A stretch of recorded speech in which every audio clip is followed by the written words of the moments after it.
नवी मुंबईमधून एक धक्कादायक बातमी समोर येते। नवी मुंबईमध्ये 7 बांगलादेशींना अटक करण्यात आलेली आहे। एकूण 265 संशयित नागरिक ताब्यात घेण्यात आलेले आहेत। नवी मुंबई पोलिसांनी ही विशेष मोहीम राबवली आहे। नवी मुंबईमधून 7 बांगलादेशींना ताब्यात घेण्यात आलेले आहे। एकूण 265 संशयित नागरिकांना ताब्यात घेण्यात आलेले आहे। नवी मुंबई पोलिसांनी ही विशेष मोहीम राबवलेली आहे।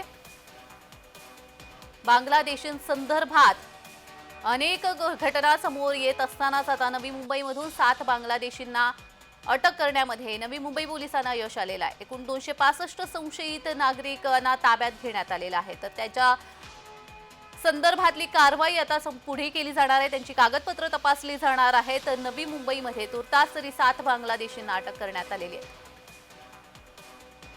एकूण 265 संशयित नागरिक आहेत, त्यांना ताब्यात घेण्यात आलेले आहे। त्यांची कागदपत्रांची पडताळणी केली जाणार आहे आणि त्यांच्याकडे कोणत्याही पद्धतीचा भारतीय नागरिकत्वाचा पुरेसा पुरावा आहे का हे देखील तपासलं जाणार आहे।